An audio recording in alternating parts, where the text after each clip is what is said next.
নমরুদ ইসলামের বিরুদ্ধে গিয়েছে, নবীদের বিরুদ্ধে গিয়েছে। আল্লাহ পাক রব্বুল আলামিন নমরুদকে মশা দ্বারা সাইজ করে দিয়েছেন। বাদশা আব্রাহা আল্লাহ তাআলার বিরুদ্ধে গিয়েছে, আল্লাহর ঘরকে ধ্বংস করার জন্য পায়তারা করেছে। আল্লাহ পাক রব্বুল আলামিন ছোট্ট পাখি দিয়ে, ছোট্ট পাথর দিয়ে আল্লাহ পাক রব্বুল আলামিন তাদেরকে ধ্বংস করে দিয়েছেন। এখনো যারা আল্লাহর বিরুদ্ধে কাজ করবে, ইসলামের বিরুদ্ধে কাজ করবে, তাদেরকে আল্লাহ পাক রব্বুল আলামিন বাদশা আব্রাহা আর নমরুদের মতো ধ্বংস করে ছাড়বে। ঠিক কিনা বলেন? এজন্য আল্লাহর সাথে গাদ্দারি করা যাবে না, আল্লাহর সাথে নাফরমানি করা যাবে না, আল্লাহর সাথে ক্ষমতা দেখানো যাবে না। আপনার ক্ষমতা থাকতে পারে, আপনার দাপট থাকতে পারে, আপনার সাহস থাকতে পারে, আপনার টাকা সম্পদ থাকতে পারে, কিন্তু সকল ক্ষমতার মালিক কে? আরো জোরে বলেন কে? মুহতারাম হাজিরিন, আমি আপনাদের সম্মুখে পবিত্র কোরআনুল কারীমের 4 নম্বর পারার 1 নম্বর পৃষ্ঠার 7-8 নম্বর লাইন, সূরা আল ইমরানের 96 নম্বর আয়াত তেলাওয়াত করেছি। আল্লাহ রাসূল সাল্লাল্লাহু আলাইহি ওয়াসাল্লামের অসংখ্য অগণিত হাদিস সমূহের মধ্য থেকে বুখারী শরীফের একটি হাদিস পাঠ করেছি। যদি আল্লাহ তাআলা আমাকে তৌফিক এনায়েত করেন, উক্ত আয়াত এবং হাদিসকে সামনে রেখে কিছু আলোচনা করার চেষ্টা করব ইনশাআল্লাহ। ওয়া মা তৌফিকি ইল্লা বিল্লাহ। আমি যে আয়াতটি তেলাওয়াত করেছি 4 নম্বর পারার 1 নম্বর পৃষ্ঠার 7-8 নম্বর লাইন, সূরা আল ইমরানের 96 নম্বর আয়াতে আল্লাহ পাক রব্বুল আলামিন পৃথিবীর ভিতরে সবচেয়ে প্রথম যেই ঘর অর্থাৎ কাবা ঘরের কথা তিনি সেখানে উল্লেখ করেছেন। অর্থাৎ বর্তমানে আমরা যেই মাসে উপনীত হয়েছে এই মাসটি হচ্ছে জিলকদ মাস। আরবি মাসে এটা কি মাস? জিলকদ মাসের আজকে হচ্ছে 1 তারিখ। অর্থাৎ শাওয়াল মাস চলে গিয়েছে, শাওয়াল মাসের 1ম তারিখে ঈদুল ফিতর হয়, এরপরে জিলকদ মাস, জিলহজ মাসের 10 তারিখে আবার কোরবানি, ঈদুল আজহা। তো আমাদের সামনে আর বাকি আছে 1 মাস, কত দিন? 10 দিন। মাশাআল্লাহ, জিলকদ মাসের আজকে 1 তারিখ। তো সামনে গুরুত্বপূর্ণ ইভেন্ট হচ্ছে হজের মৌসুম। সামনে জিলহজ মাসের 8, 9, 10, 11, 12 এই 5 দিন হজের মৌসুম, হজের সময় এটা। আল্লাহ পাক রব্বুল আলামিন সর্বপ্রথম যে ঘরকে নির্মাণ করেছেন সেই ঘরের তাওয়াফ করার বিষয়ে আল্লাহ পাক রব্বুল আলামিন একটি বিধান দিয়েছেন, সেটা হচ্ছে হজ। ইসলামের মৌলিক স্তম্ভ কয়টি? 5টি। মুসলিম শরীফের হাদিস, বুনিয়াল ইসলাম আলা খামসিন শাহাদাতি আল্লা ইলাহা ইল্লাল্লাহ ওয়া আন্না মুহাম্মাদার রাসূলুল্লাহ ওয়া ইকামিস সালাহ ওয়া ইতাইজ যাকাত ওয়াল হজ্জ ওয়া সাওমি রমাদান। 5টি বিধানের ভিতরে অন্যতম একটি বিধান হচ্ছে হজের বিধান। হজ হচ্ছে এমন একটা ইবাদত, নামাজ পড়ছেন, শুরু শারীরিক সক্ষমতা লাগবে, টাকা পয়সার দরকার নেই। যাকাত দিতে শুধু টাকা পয়সার দরকার। কিন্তু হজ হচ্ছে এমন একটা বিষয়, সেটা শারীরিকের ক্ষমতারও দরকার আছে, আবার আর্থিক যে সক্ষমতা সেটারও দরকার আছে না নাই? অর্থাৎ দুটির সমন্বয়, আর্থিক সচ্ছলতা এবং শারীরিক সক্ষমতা, দুটির সমন্বয়ে যে ইবাদত হয় সেটাই হচ্ছে হজ। হজ করতে হলে শারীরিক সক্ষমতাও লাগবে, আপনার এরকম অ্যাবিলিটি থাকতে হবে যাতে করে আপনি সেখানে যেতে পারেন, এরকম সুস্থ আপনি থাকতে পারেন। শারীরিক সক্ষমতাও আপনার লাগবে এবং আর্থিকভাবে আপনাকে সচ্ছলতা অর্জন করতে হবে, তাহলে আপনি হজ করতে পারবেন। হজ জীবনে একবার ফরজ। কয়বার? আরো জোরে বলেন, কয়বার? জীবনে একবার। যাদের টাকা পয়সা আছে, এই পরিমাণ টাকা আছে, তার প্রয়োজনীয় খরচ ব্যতীত সে নিজের এলাকা থেকে কাবা শরীফ পর্যন্ত যাতায়াতের যতটুকু খরচ আছে এবং সেখানে গিয়ে যত আসবাবপত্র দরকার হবে, যেগুলোর খরচ যদি সে দিতে পারে, তাহলে তার উপরে হজ করা ফরজ। অনেকে আছে আমরা যুবক বয়সে হজ করতে চাই না, হজ করতে চাই মুরব্বী হয়ে, কেননা হজ একবার করে ফেলে তখন তো আর গুনাহের কাজ করা যাবে না। তো নিয়ত করে এখন তো আর যদি হজ করে ফেলে তাহলে তার গুনাহের কাজ করা যাবে না। এই জন্য বাঙালিরা বিশেষ করে তারা একেবারে মুরব্বী বয়সে হজ করতে যায়, যাতে করে আসার পর একেবারে হাজী সাহেব সেরে যাব, আলহাজ হয়ে যাব, তখন আর কোনো গুনাহের কাজ করব না, সুদও খাবো না, ঘুষও খাবো না, একেবারে ফেরেশতা হয়ে যাব। এরকম কিছু মন মানসিকতার মানুষ সমাজে আছে না নাই? এই জন্য তারা কাবা শরীফের আশপাশে থাকতে পারে না। দেখবেন নাইজেরিয়ার এবং বিভিন্ন এলাকার বিভিন্ন দেশের মানুষগুলো যুবক বয়সে যায়, ইয়াং থাকা অবস্থায় যায়, যার কারণে বাংলাদেশি মানুষরা কাবা শরীফের আশেপাশে থাকতে পারে না, কাবা শরীফে হজরে আসওয়াদে চুমু খেতে পারে না। নাইজেরিয়ার যুবকরা তাদেরকে ঠেলে এপাশ থেকে ওপাশে সরিয়ে দেয়। এই জন্য ইয়াং অবস্থায়, আপনি যুবক অবস্থায় যাবেন, যখন শারীরিকভাবে আপনি সক্ষমতা অর্জন করবেন, টাকাও থাকবে এবং শক্তিও থাকবে, সেই সময় হজ করলে আল্লাহ পাক রব্বুল আলামিন বেশি এটাকে কবুল করবেন। বলেন সুবহানাল্লাহ। আল্লাহ পাক রব্বুল আলামিন সূরাতুল আনআমের আলে ইমরানের 96 নম্বর আয়াতে বলছেন, ইন্না আউওয়ালা বাইতিন উদিআ লিন-নাসি লাল্লাযী বিবাক্কাতা মুবারাকান ওয়া হুদাল লিল আলামিন। আল্লাহ পাক রব্বুল আলামিন বলছেন ইন্না আউওয়ালা বাইত, নিশ্চয়ই সর্বপ্রথম ঘর, দুনিয়ার সর্বপ্রথম ঘর আল্লাহ পাক রব্বুল আলামিন এই কাবা শরীফ দিয়েছেন, বলেন সুবহানাল্লাহ। উদি আলিন্নাস, এটা মানুষের জন্য তৈরি করা হয়েছে। সর্বপ্রথম দুনিয়ার ঘরই হচ্ছে এই কাবা ঘর। আল্লাহ পাক রব্বুল আলামিন প্রথমে এই দুনিয়াটা ছিল একেবারে শুধু পানি আর পানি, সবকিছু ওয়াজআলনা মিনাল মাই কুল্লা শাইইন হাই, আল্লাহ পাক রব্বুল আলামিন সবকিছু পানি থেকে তৈরি করেছেন। এখন বিজ্ঞান, বিগ ব্যাং থিওরি যেটা আছে, তারা বলে যে সবকিছু একটা বিন্দুর মতো ছিল, এরপর আল্লাহ পাক রব্বুল আলামিন এটাকে ছড়িয়ে দিয়েছেন। এটা আল্লাহ তাআলা এখন নয়, ১৫০০ বছর আগে কোরআনে বলে দিয়েছেন, বলেন সুবহানাল্লাহ। ১৭ নম্বর পারার ৩ নম্বর পৃষ্ঠার ৭-৮ নম্বর লাইন, সূরা আম্বিয়া এর ৩০ নম্বর আয়াতে আল্লাহ তাআলা বলে দিয়েছেন, আওয়ালাম ইয়ারাল্লাযীনা কাফারু আন্নাস সামাওয়াতি ওয়াল আরদা কানাতা রাতকান ফাফাতাকনাহুমা ওয়াজআলনা মিনাল মাই কুল্লা শাইইন হাই। আওয়ালাম ইয়ারাল্লাযীনা কাফারু, কাফেররা কি দেখে না এই পৃথিবীটা একটা বিন্দুর মতো ছিল, আল্লাহ পাক রব্বুল আলামিন এটাকে বিস্ফোরণের মাধ্যমে আল্লাহ পাক রব্বুল আলামিন এটাকে ছড়িয়ে ছিটিয়ে দিয়েছেন, বলেন সুবহানাল্লাহ। বিজ্ঞান এখন এটার খোঁজ পেয়েছে, এটা আল্লাহ তাআলা ১৫০০ বছর আগে কোরআনের ভিতরে নাজিল করে দিয়েছেন, বলেন সুবহানাল্লাহ। সর্বপ্রথম পৃথিবীটা ছিল পানি, এরপরে আল্লাহ পাক রব্বুল আলামিন এই পানি থেকে ৬ দিনে সবকিছু, আসমান জমিন সবকিছু তৈরি করেছেন। সর্বপ্রথম আল্লাহ পাক রব্বুল আলামিন এই পানির উপরে মাটি তৈরি করেছেন। মাটি তৈরি করার পরে আল্লাহ পাক রব্বুল আলামিন প্রথমে জিন জাতিকে পাঠিয়েছেন, এরপরে আল্লাহ পাক রব্বুল আলামিন ফেরেশতাদেরকেও পাঠিয়েছেন। জিন জাতি দুনিয়াতে এসে ফাসাদ সৃষ্টি করেছে, গুনাহের কাজ করেছে, এমন ভাবে তারা গুনাহের কাজে লিপ্ত হয়েছে, আল্লাহ পাক রব্বুল আলামিন ফেরেশতাদেরকে অর্ডার দিয়েছেন তাদেরকে সব শেষ করে ফেলেন। এরপরে দুনিয়াতে ফেরেশতারাও থাকে, আসমানেও থাকে, দুনিয়াতেও থাকে। আল্লাহ পাক রব্বুল আলামিন বলছেন আমি নতুন একটা জাতি তৈরি করতে চাই। আল্লাহ পাক রব্বুল আলামিন তার প্রতিনিধি পাঠাতে চান। এবার ফেরেশতারা মনে মনে ভেবেছিল যে ইবাদত করার জন্য তো আমরাই আছি, মানুষ বানানোর কি দরকার। আল্লাহ পাক রব্বুল আলামিন বললেন ইন্নী আ'লামু মা লা তা'লামুন, আমি আল্লাহ যা জানি তোমরা তা জানো। ১ নম্বর পারার ৫ নম্বর পৃষ্ঠার ২-৩ নম্বর লাইন সূরা বাকারার ভিতরে আল্লাহ পাক রব্বুল আলামিন বলে দিয়েছেন ৩০ নম্বর আয়াতে। ফেরেশতারা বলেছিল ওয়া নাহনু নুসাব্বিহু বিহামদিকা ওয়া নুকদ্দিসু লাক, আল্লাহ ইবাদত করার জন্য তো আমরাই আছি, মানুষ বানানোর কি দরকার। আল্লাহ পাক রব্বুল আলামিন বলেছিলেন ইন্নী আ'লামু মা লা তা'লামুন। এরপরে আল্লাহ পাক রব্বুল আলামিন যখন মানুষ বানিয়েছেন তখন ফেরেশতাদেরকে বোঝানোর জন্য একটা পরিস্থিতি, একটা পরিবেশ তৈরি করে দিয়েছেন, কেন আমি আল্লাহ মানুষ বানালাম, মানুষ জাতি কেন বানিয়েছি। শয়তান সে শুধু গুনাহের কাজ করেছে, আল্লাহর সাথে নাফরমানি করেছে। ফেরেশতা সে গুনাহের কাজ করে না, গুনার মজাও বোঝে। কিন্তু আল্লাহ পাক রব্বুল আলামিন মানব জাতিকে গুনাহের মজাও দিয়েছে, আবার ভালোর মজাও দিয়েছে। আল্লাহ পাক রব্বুল আলামিন এই মানুষ জাতি যদি গুনাহের দিকে লিপ্ত হয়ে যায় তাহলে শয়তানের থেকেও বেশি খারাপ হয়ে যাবে, আর যদি গুনাহের কাজটাকে ছেড়ে দিয়ে ভালো কাজ করে আল্লাহ পাক রব্বুল আলামিন তাদেরকে ফেরেশতাদের থেকেও বেশি মর্যাদা দিবেন, বলেন সুবহানাল্লাহ। আল্লাহ পাক রব্বুল আলামিন ফেরেশতারা যখন এটা বুঝতে পেরেছে যে মানব জাতিকে আল্লাহ পাক রব্বুল আলামিন গুনাহের মজাও দিয়েছেন এবং ভালোর মজাও দিয়েছেন, যার কারণে তারা গুনাহ ত্যাগ করে যদি ভালো কাজ করতে পারে তাহলে আমাদের থেকে বেশি সম্মান আল্লাহ তাআলা মানব জাতিকে দিবেন, এটা যখন ফেরেশতারা বুঝতে পেরেছে তখন তারা, যদিও তারা ভুল করেন, আল্লাহর কাছে প্রশ্ন করেছিল কেন মানুষ বানাবেন, এটা কি তাদের ভুল হয়েছে নাকি তারা জানতে চেয়েছেন, জানার জন্য প্রশ্ন করতে পারেন, কোনো সমস্যা নাই। ফেরেশতারা যখন এই কথা বলেছে ফেরেশতারা মনে মনে ভেবে নিয়েছে হয়তো আমাদের এই প্রশ্নতে আল্লাহ তাআলা অসন্তুষ্টি হতে পারেন। এই জন্য ৭ আসমানের উপরে একটা মসজিদ আছে, বাইতুল মামুর নামে মসজিদ, আল্লাহ তাআলার নূর দ্বারা তৈরি। এই বাইতুল মামুরের পাশে যে সমস্ত ফেরেশতারা প্রশ্ন করেছিল তারা মনে করেছিল হতে পারে আল্লাহ তাআলা অসন্তুষ্ট হয়ে আছেন, এই জন্য তারা বাইতুল মামুরটাকে তাওয়াফ করে আল্লাহর কাছে তাওবা করেছেন, আল্লাহ আমাদের প্রশ্ন হয়তো আপনার কাছে খারাপ লাগতে পারে, আমাদেরকে ক্ষমা করে দেন। তো ফেরেশতারা যখন এই কথাটা বলাতে তারা নিজেরা মনে করেছে ভুল করেছে, অথচ তারা ভুল করে নাই। তারা বাইতুল মামুরটাকে তাওয়াফ করে তারা আল্লাহর কাছে তাওবা করেছে, আল্লাহর কাছে ক্ষমা চেয়েছে।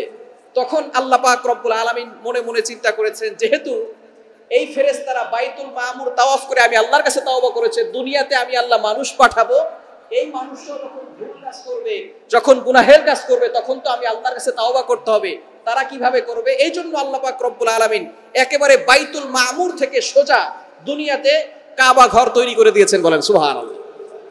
আল্লাহ পাক রব্বুল আলামিন সর্বপ্রথম দুনিয়াতে যে ঘর তৈরি করেছেন সেটাই হচ্ছে ইন্না আউওয়ালা বাইত, ওই যে আসমানে বাইতুল মামুর থেকে সোজা একেবারে বর্তমানে মক্কা শরীফে যে কাবা আছে সেখানেই আল্লাহ পাক রব্বুল আলামিন কাবা শরীফ নির্মাণ করে দিয়েছেন, বলেন সুবহানাল্লাহ।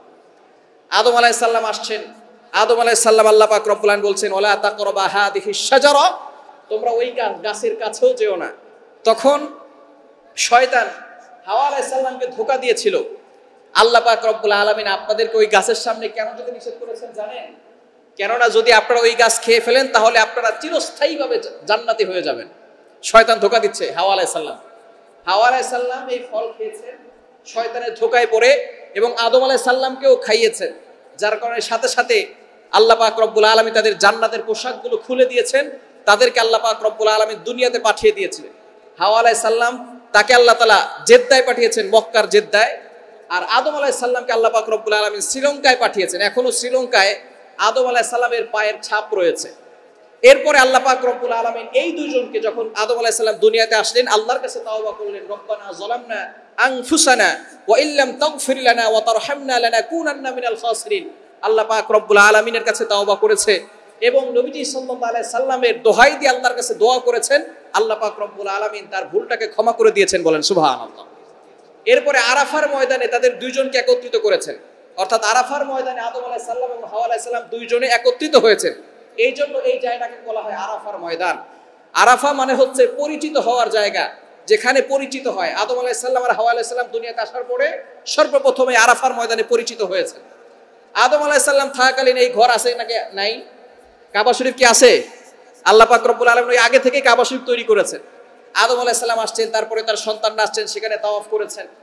এরপরে যখন নূহ আলাইহিস সালাম আসছেন, নূহ আলাইহিস সালাম আসার পরে তিনি তার উম্মতের জন্য বদদোয়া করেছিলেন। তিনি 950 বছর দাওয়াত দেওয়ার পরে যখন মাত্র 80 থেকে 82 জন মুসলমান হয়েছে, ইসলাম কবুল করেছে, দিন কবুল করেছে, তখন তিনি এই উম্মতের কষ্ট সহ্য করতে না পারে আল্লাহর কাছে বদদোয়া করেছেন। আল্লাহ পাক রব্বুল আলামিন বিশাল বড় প্লাবন দিয়েছিলেন। এই প্লাবনে কাবা শরীফ আল্লাহ পাক রব্বুল আলামিন সেখান থেকে উঠিয়ে জিবরাইল আলাইহিস সালামের মাধ্যমে চতুর্থ আসমানে নিয়ে গিয়েছিলেন। বুঝতে পেরেছেন বিষয়টা? কাবা শরীফ কি ধ্বংস হয়ে গেছে নাকি আল্লাহ তাআলা উঠিয়ে নিয়েছেন? ধ্বংস হয়ে গেছে। এই প্লাবনে আল্লাহ পাক রব্বুল আলামিন কাবা শরীফ কি করে নিয়েছেন? চতুর্থ আসমানে উঠিয়ে নিয়েছেন জিবরাইল আলাইহিস সালামের মাধ্যমে। এরপরে নূহ আলাইহিস সালাম যখন প্লাবন শেষ হয়ে গিয়েছে, তারপরে আরো দুজন নবী এসেছিল, হুদ আলাইহিস সালাম আর সালেহ আলাইহিস সালাম। এই দুইজন নবী আসার পরে তারা কাবা শরীফ পায় নাই, কারণ কাবা শরীফ ওই প্লাবনে আল্লাহ তাআলা উঠিয়ে নিয়েছেন। তারা দুনিয়াতে আসার পরে কাবা শরীফ না পাওয়ার কারণে তারা অনুমান করে ঘরটাকে তাওয়াফ করেছেন যে এইখানে হয়তো কাবা থাকতে পারে, আল্লাহর ঘর থাকতে পারে, এটা অনুমান করে তারা সেখানে ঘুরেছেন, অথচ সেখানে কাবা শরীফ ছিল না। এরপরে দুইজন নবী কাবা শরীফ পায় নাই। তারপরে আল্লাহ পাক রব্বুল আলামিন দুনিয়াতে ইব্রাহিম আলাইহিস সালামকে পাঠিয়েছেন। ইব্রাহিম আলাইহিস সালাম দুনিয়াতে আসার পরে নতুন করে আল্লাহ পাক রব্বুল আলামিন ইব্রাহিম আলাইহিস সালামকে পরীক্ষা করেছেন। আল্লাহ পাক রব্বুল আলামিন সর্বপ্রথম তার প্রথম বিবি ছিলেন সারা আলাইহিস সালাম। এরপরে আল্লাহ পাক রব্বুল আলামিন তার আরো একজন বিবি দিলেন, তিনি ছিলেন হাজরা আলাইহিস সালাম। তার প্রথম স্ত্রীর কোনো সন্তান হয় নাই, দ্বিতীয় স্ত্রীর ভিতরে সন্তান হয়েছিল ইসমাইল আলাইহিস সালাম। হাজরা আলাইহিস সালামকে আর ইসমাইল আলাইহিস সালামকে আল্লাহ পাক রব্বুল আলামিন তিনি বলেছেন যে তুমি আমাকে বেশি ভালোবাসো নাকি সন্তানকে বেশি ভালোবাসো, এটা দেখার বিষয়। আল্লাহ তাআলা পরীক্ষা করার জন্য তাকে বলেছেন তুমি এখান থেকে সাফা মারওয়ার পাশাপাশি মিনায় তুমি তোমার স্ত্রীকে আর তোমার সন্তানকে রেখে আসো। ইব্রাহিম আলাইহিস সালাম তার স্ত্রী আর তার সন্তানকে সেখানে রেখে এসেছেন, এবং এটা আল্লাহ তাআলার পক্ষ থেকে আদেশ এসেছিল। এখানে হাজরা আলাইহিস সালাম এবং তার সন্তান ইসমাইল আলাইহিস সালাম সেখানে ছিলেন। ইব্রাহিম আলাইহিস সালাম সেখান থেকে চলে এসেছেন।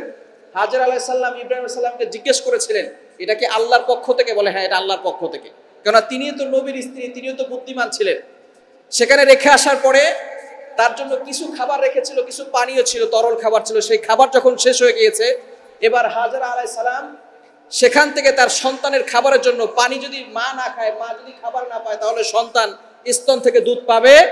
এজন্য খাবার খোঁজার জন্য, সন্তানের জন্য পানি আনার জন্য তিনি সাফা এবং মারওয়া দুই পাহাড়ের মাঝখানে 7টি চক্কর দিয়েছেন। এই চক্করের মাঝে একবার সাফা থেকে মারওয়ায় যান খাবার খোঁজার জন্য, এবং সাফা থেকে আবার মারওয়ায় যান, মারওয়া থেকে সাফায় যান। মাঝখানে তিনি একটু বেশি আকারে দৌড়ান, একটু বেশি জোরে দৌড়ান, এবং মাঝখানে আবার উকি দিয়ে ইসমাইল আলাইহিস সালামকে দেখেন যে আমার সন্তান সেখানে ভালো আছে নাকি। এই যে হাজরা আলাইহিস সালাম সাফা এবং মারওয়া সাই করেছেন, এখানে তিনি দৌড়াচ্ছেন, এটা আল্লাহ তাআলার কাছে এতটা ভালো লেগেছে।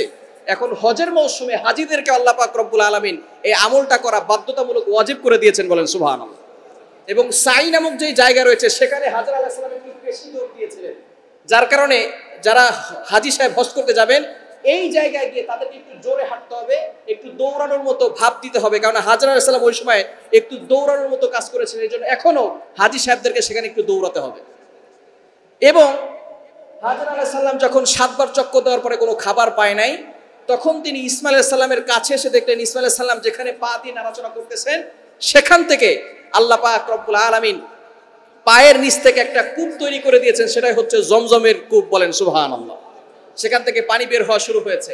সুতরাং আল্লাহ পাক রব্বুল আলামিন ইব্রাহিম আলাইহিস সালামের সন্তান ইসমাইল আলাইহিস সালামকে সেখানে দিয়েছেন। এরপরে আল্লাহ পাক রব্বুল আলামিন আবারও ইসমাইল আলাইহিস সালাম যখন বড় হয়েছেন তখন ইব্রাহিম আলাইহিস সালাম আর ইসমাইল আলাইহিস সালামকে নতুন করে এই কাবা ঘর তৈরি করতে বলেছেন।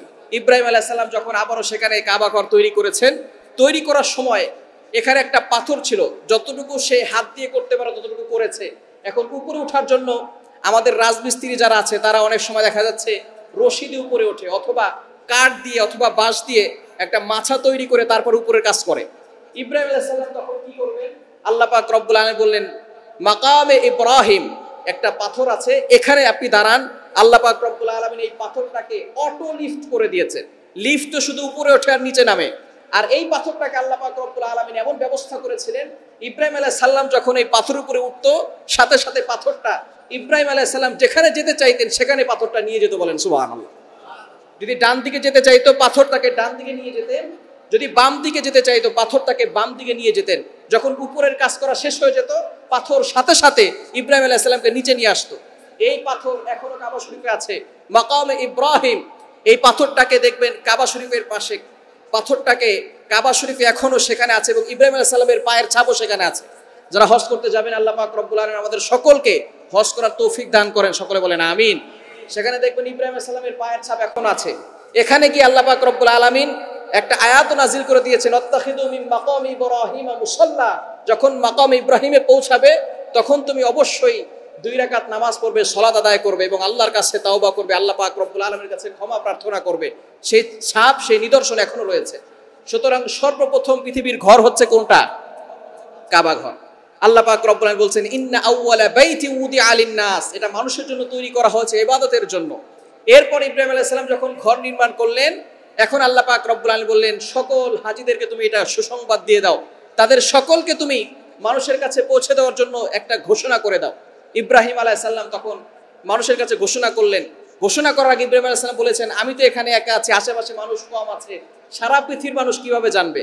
আল্লাহ পাক রব্বুল আলামিন বললেন আপনি ঘোষণা করেন, প্রত্যেকটা মানুষের কানে কানে পৌঁছে দেওয়ার দায়িত্ব আমি আল্লাহ নিয়ে নিলাম। বলেন সুবহানাল্লাহ। আল্লাহ পাক রব্বুল আলামিন এটাও কোরআনের ভিতরে বলে দিয়েছেন, সূরা হজের ভিতরে, সূরা হজে আল্লাহ তাআলা বলে দিয়েছেন 27 নম্বর আয়াতে ওয়াদ্দিন ফিন নাস বিল হজ্জ ইয়াতুকা রিজালা ওয়া আলা কুল্লি দামিরি ইয়াতুনা মিন কুল্লি ফাজ্জিন আমিক। তিনি ঘোষণা দিয়েছেন হজের বিষয়ে। সুতরাং এই ঘর আল্লাহ পাক রব্বুল আলামিন পরবর্তী সময়ে ইব্রাহিম আলাইহিস সালাম এবং ইসমাঈল আলাইহিস সালাম তারা এটাকে তৈরি করেছেন। আল্লাহ তাআলা বলছেন ইন্না আউওয়ালা বাইতি উদিআ লিন-নাস লাল্লাযী বিবাক্কাতা মুবারাকা।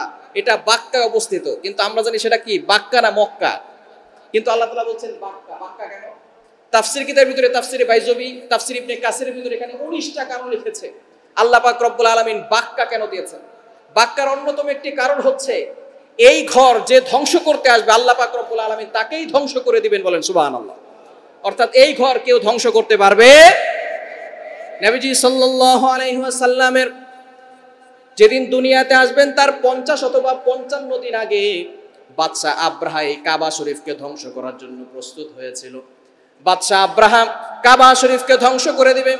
প্রথমে বাদশা আব্রাহা ইয়ামানের বাদশা, তিনি মনে মনে চিন্তা করেছেন সকল মানুষগুলো কাবা শরীফের দিকে যায়, আমি কাবা শরীফ দিকে মানুষের মনটাকে ভিন্ন করার জন্য আমি আমার এলাকার ভিতরে একটা বিশাল বড় গির্জা তৈরি করব, বিশাল বড় একটা প্রাসাদ তৈরি করব, গির্জা তৈরি করব। মানুষ কাবার দিকে না গিয়ে তারা আমার কাছে আসবে এবং আমার এলাকার ভিতরে ব্যবসায়িক যে পণ্যগুলো সেগুলো বিক্রি হবে বেশি, মানুষ এদিকে ভিড় করবে বেশি। আমরা আর কাবার দিকে যাব না, আমরা আসবো কোথায়? আমরা ইয়ামানে বিশাল বড় একটা প্রাসাদ নির্মাণ করবো, গির্জা নির্মাণ করবো। এবার বাদশা আব্রাহা বিশাল বড় একটা প্রাসাদ নির্মাণ করেছে, গির্জা নির্মাণ করেছে। নির্মাণ করার পরে এবার মানুষ সবাই তো বাইতুল্লাহর দিকে, কাবা শরীফের দিকে মুখপাত্র ছিল, সেদিকে সবসময় তাকিয়ে থাকতো। কিন্তু যখন এই বাদশা আব্রাহা নতুন করে একটা গির্জা তৈরি করেছে, বিশাল বড় প্রাসাদ তৈরি করেছে, তখন মানুষ সবাই তার বিরুদ্ধে চলে গিয়েছে। তাফসীর কিতাবের ভিতরে আসছে এক যুবক তখন এই বিরোধিতা করতে গিয়ে রাতের বেলা এই গির্জার ভিতরে পায়খানা করে দিয়ে আসছে। অন্য রায়াতে আছে তারা কিছু যুবকরা মিলে তারা সেখানে আগুন ধরিয়ে দিয়েছে। যখন পায়খানা করেছিল তখন বাচ্চা আরো ক্ষিপ্ত হয়ে গেছে যে মুসলমানদের এই কাবা ঘর রাখা যাবে না। এরপরে যখন আগুন দিয়ে ধ্বংস করে দিয়েছে, তখন তো বাচ্চা আরো ক্ষিপ্ত হয়েছে, কিভাবে তারা আমার প্রাসাদকে ধ্বংস করে দেয়। এরপরে বাচ্চা আব্রাহা প্ল্যান করেছে, এবার কাবা ঘর আর রাখা যাবে না, হস্তি বাহিনী, হাতি বাহিনী নিয়ে কাবা শরীফের উপরে আক্রমণ করবে। হস্তি বাহিনীর সর্বপ্রথম একটা হাতি ছিল, তার নাম ছিল মাহমুদ। নাম কি? মাহমুদ, সবচেয়ে বড় হাতি। বড় হাতি হচ্ছে রাহাবার হাতি। এই হাতি যেদিকে যাবে, পিছনের সকল হাতিগুলো সেদিকে চলে যাবে। বাচ্চা আব্রাহা হস্তি বাহিনী নিয়ে কাবা শরীফ ধ্বংস করার জন্য গিয়েছে। যাওয়ার সময় একেবারে মুজদালিফার আগে গিয়ে সেখানে অবস্থান করেছে। এখন তারা প্রথমে কোনো মানুষের সাথে যুদ্ধ করবে না, তাদের কাজ হচ্ছে কাবা শরীফ ধ্বংস করবে। বাচ্চা আব্রাহার প্ল্যান হচ্ছে হাতি দিয়ে, হাতির পায়ে শিকল লাগিয়ে, কাবা শরীফের সাথে শিকল লাগিয়ে হাতি টান দিবে আর কাবা শরীফ ভেঙে যাবে। এটা হচ্ছে তার প্ল্যান। যখন মুজদালিফার কাছে গিয়েছে, যাওয়ার পর এবার বাচ্চা সেখানে অবস্থান করছে। সামনের যে সবচেয়ে বড় হাতি, মাহমুদ নামের যে হাতিটি, সে যখন কাবা শরীফের দিকে যাবে এবং তাকে আল্লাহ পাক রব্বুল আলামিন জানিয়ে দিয়েছেন যে কাবা শরীফ ধ্বংস করার জন্যই তার মালিক তাকে নিয়ে যাচ্ছে, তখন সামনের মাহমুদ হাতিটি আর কাবা শরীফের দিকে অগ্রসর হয় না, সেখানে বসে গিয়েছে। বসে যাওয়ার সাথে সাথে পিছনের সকল হাতিগুলো তার পিছনে বসে গিয়েছে। এবার বাচ্চা চিন্তা করতেছে, মাহমুদ হাতিটি, বড় হাতিটি কেন সামনে যায় না? কেননা সে তো বুঝতে পারছে যে আমরা যদিও আল্লাহ তাআলার সৃষ্টি, আমাদের আল্লাহ পাক রব্বুল আলামিন বড় প্রাণী হিসেবে দুনিয়াতে প্রেরণ করেছেন, কিন্তু আল্লাহর ক্ষমতা আমাদের থেকে বেশি, ঠিক কিনা? এবার মাহমুদ হাতিটি যখন উঠায়, উঠানোর পরে যদি ডান দিকে নিতে যায় সেদিকেও যায়, বাম দিকে চাইলে সেদিকেও যায়, সোজা দিতে গেলে সেদিকে যায়, কিন্তু কাবা শরীফের দিকে যায়। এখন এত বড় প্রাণী, সেই প্রাণীটিকে আর কোলে করে কাবা শরীফের দিকে নেওয়াও যায় না। এখন বাচ্চা বসে কঠিন বিপদে। বাচ্চা এবার চিন্তা করছে কি করা যায়। কাবা শরীফের আশেপাশে যে সমস্ত কুরাইশ বংশ আছে, তাদের যত পশু পাখি আছে, সব পশু পাখি নিয়ে আসো। পশুগুলো আনার পরে সেগুলোকে পোড়াও, আগুনে পুড়িয়ে সেগুলো আমরা খাওয়া দাওয়া করি। এবার কাবা শরীফে কিছু মানুষ, সৈন্যরা গিয়ে কাবা শরীফে যত পশু ছিল সব নিয়ে আসছে। তখন কাবা শরীফের মুতাওয়াল্লি হচ্ছে আব্দুল মুত্তালিব, অর্থাৎ আমাদের নবী হযরত মুহাম্মদুর রাসূলুল্লাহ সাল্লাল্লাহু আলাইহি ওয়াসাল্লামের দাদা আব্দুল মুত্তালিব কাবা শরীফের মুতাওয়াল্লি। আব্দুল মুত্তালিবের 200 উট তখন সেই বাচ্চা আব্রাহা নিয়ে গিয়েছিল। এবং বাচ্চা আব্রাহা, আব্দুল মুত্তালিব ছিলেন খুব সুদর্শন মানুষ, সুঠামদের অধিকারী, চেহারা খুব সুন্দর ছিল, কথা বলতে পারতো খুব সুন্দর করে, মাধুর্যতার সাথে কথা বলতো। যে কেউ আব্দুল মুত্তালিবকে দেখার সাথে সাথে তার প্রতি একটা শ্রদ্ধা, সম্মান চলে আসতো। এবার আব্দুল মুত্তালিবের 200 উট যখন নিয়ে আসছে এবং তার কাছে খবর দেওয়া হয়েছে বাচ্চা আব্রাহা আসছে আমাদের কাবা শরীফকে হত্যা করে দেওয়ার জন্য, অথবা কাবা শরীফকে ধ্বংস করে দেওয়ার জন্য। এবার আব্দুল মুত্তালিব চিন্তা করছে, আমাদের যেই সৈন্যবাহিনী আছে, বাচ্চা আব্রাহার সাথে আমরা যুদ্ধ করে পারবো না। এবার একজন সৈন্যকে পাঠিয়েছে, আব্দুল মুত্তালিবকে নিয়ে আসো। বাচ্চা আব্রাহা হাতির উপরে বসা। এমন সময় আব্দুল মুত্তালিবকে যখন উটের উপরে করে নিয়ে আসা হয়েছে, তার চেহারা দেখে, তার সুঠাম দেহের অধিকারী দেখে, যখন তাকে দেখেছে, আব্দুল মুত্তালিবকে দেখার সাথে সাথে বাচ্চা আব্রাহা হাতি থেকে নেমে গিয়ে তাকে শ্রদ্ধা এবং সম্মান জানিয়েছে। আব্দুল মুত্তালিবকে দেখার সাথে সাথে প্রত্যেকটা মানুষের একটা সম্মান চলে আসতো। তার চেহারা সুদর্শন ছিল, কথাও সুন্দর করে বলতো, স্মার্টলি কথা বলতো, যার কারণে সেই বাচ্চা আব্রাহাও তার সামনে নিজেকে নত করে দিয়েছে। এবার বাচ্চা আব্রাহা মনে করেছিল আব্দুল মুত্তালিব যে সুঠামদের অধিকারী, বীর দেখা যায়, মনে হয় সে বলবে তোমার সাথে যুদ্ধ করবো, কাবা শরীফ ধ্বংস করতে দেওয়া যাবে না। কিন্তু আব্দুল মুত্তালিব এসে বলতেছে আমার পশুগুলো আমাকে ফেরত দিয়ে দাও। বাচ্চা আব্রাহা মনে মনে চিন্তা করছে, তোমাদের ঘর আমি ধ্বংস করে ফেলবো, তোমাদের আল্লাহর ঘর, সে ঘর হেফাজত করবে না, তোমার পশু চাও কেন? এবার আব্দুল মুত্তালিব বলতেছে, বাদশাহ আব্রাহা, পশুর মালিক আল্লাহ আমাকে বানিয়েছে, এজন্য পশু আমি নিয়ে যেতে চাই, ঘরের মালিক আল্লাহ নিজে, সুতরাং ঘরের যদি তুমি ধ্বংস করতে চাও তাহলে ঘরের কাছে যাও, এই ঘর হেফাজত করার দায়িত্ব আল্লাহ তাআলা নিজে নিয়ে নেবেন, বলেন সুবহানাল্লাহ। এবার বাদশাহ আব্রাহা তার উটগুলো তাকে দিয়ে দিয়েছে।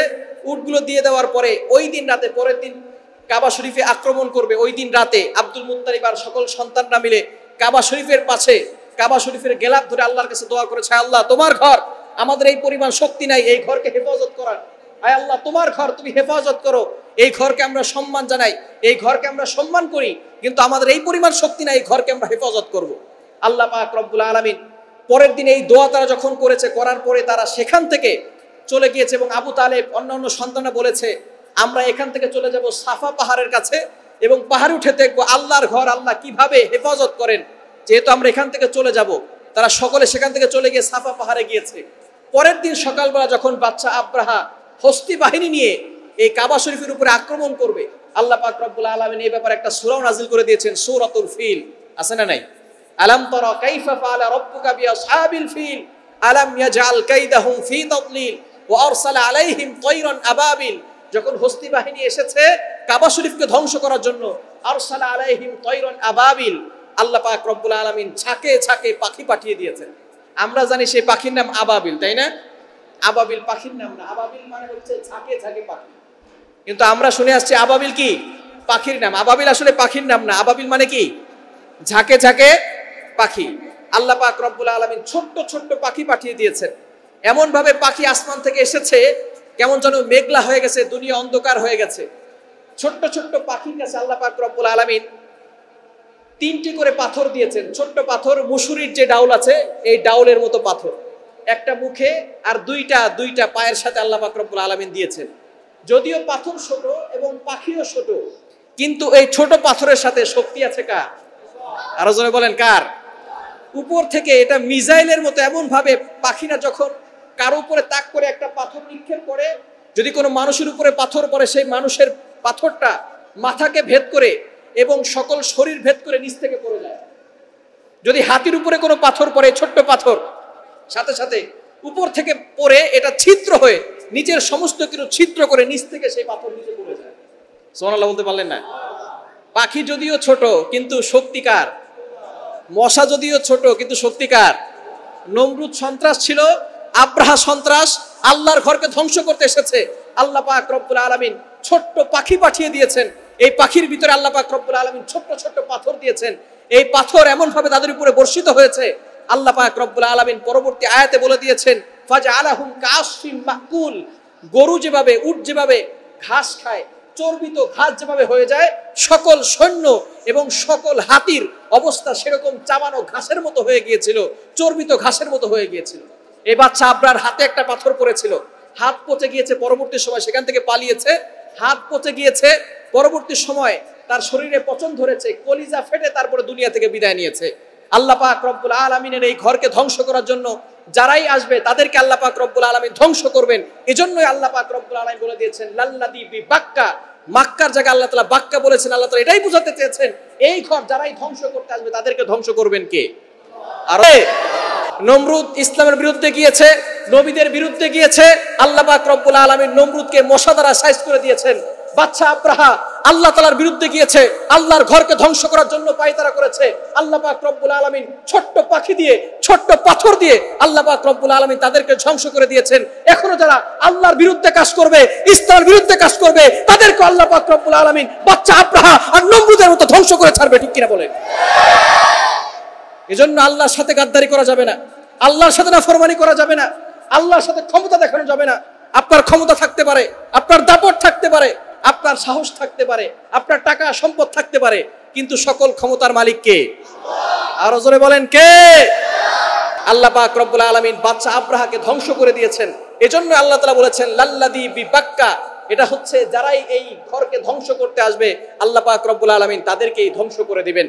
এরপরে আল্লাহ পাক রব্বুল আলামিন বলছেন লাল্লাযী বিবাক্কাতা মুবারাকান ওয়া হুদাল লিল আলামিন, এখানে রয়েছে বরকত, এখানে রয়েছে মুবারক, এখানে রয়েছে বরকত। যারা এখানে আসবে তারাই বরকতে পরিপূর্ণ হয়ে যাবে, বলেন সুবহানাল্লাহ। ওয়া হুদাল লিল আলামিন।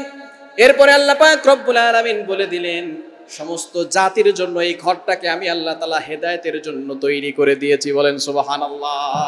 যারাই এখানে আসবে আল্লাহ পাক রব্বুল আলামিন তাদেরকে হেদায়েত দিয়ে দিবেন, আল্লাহ পাক রব্বুল আলামিন তাদেরকে হেদায়েতের আওতাভুক্ত করে দিবেন। এখানে যারাই যাবে আল্লাহ পাক রব্বুল আলামিন তাদেরকে হেদায়েত দিবেন।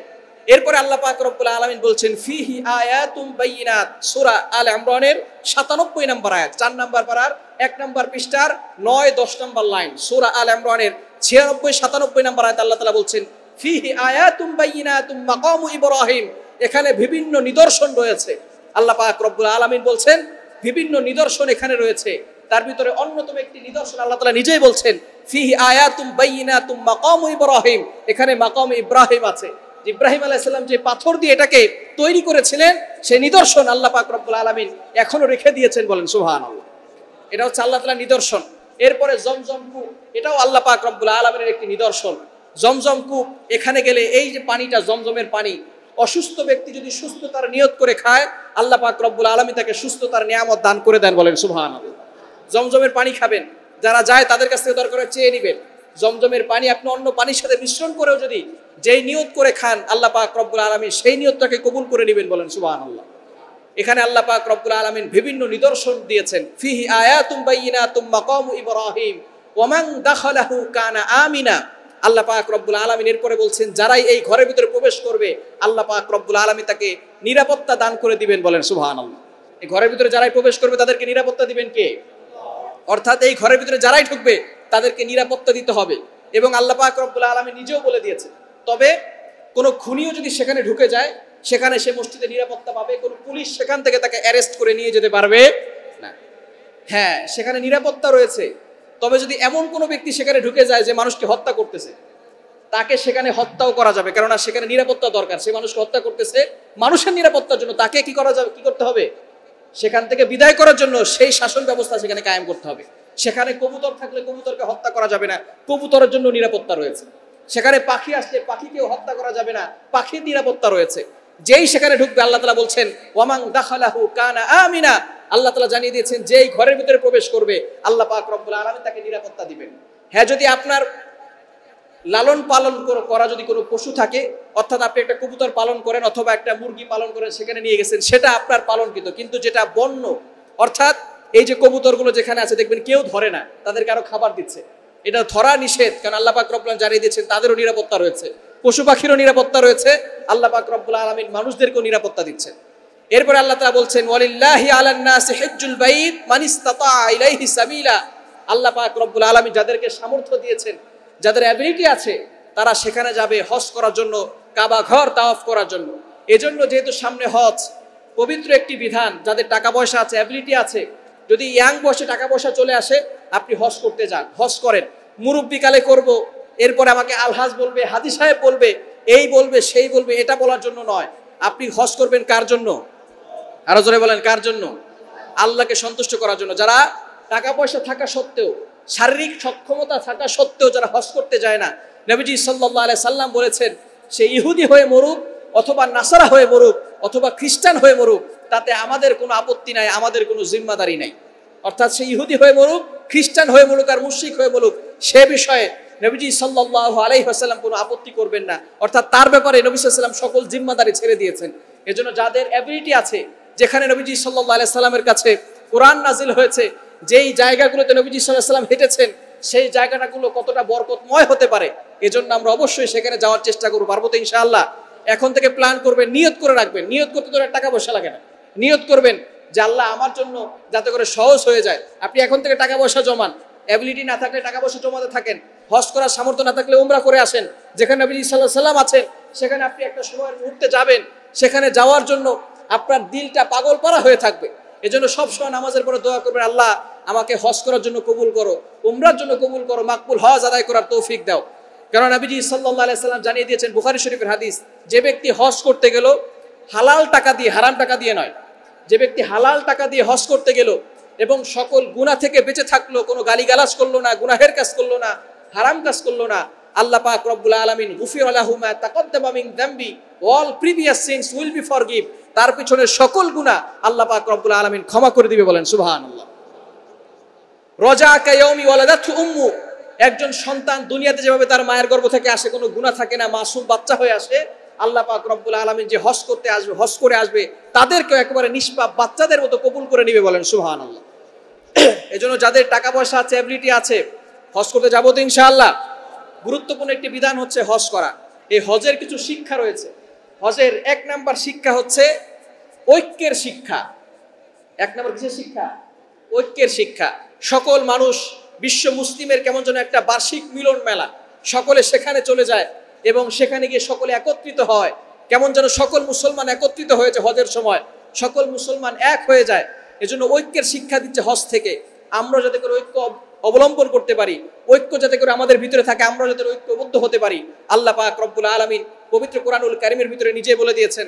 4 নাম্বার পারার 2 নাম্বার পৃষ্ঠার 4 নাম্বার লাইন সূরা আল ইমরানের 103 নাম্বার আয়াতে আল্লাহ তাআলা বলছেন, ওয়াতাসিমু বিহাবলিল্লাহি জামিআ ওয়া লা তাফাররাকু, তোমরা ঐক্যবদ্ধ হও, একসাথে থাকো, ইউ হ্যাভ টু ইউনাইটেড, ঐক্যবদ্ধ যদি আমরা হতে পারি, তাহলে দুনিয়ার কোন নাস্তিক মুরতাদরা আমার ইসলামের বিরুদ্ধে কোনো ষড়যন্ত্র করতে পারবে না।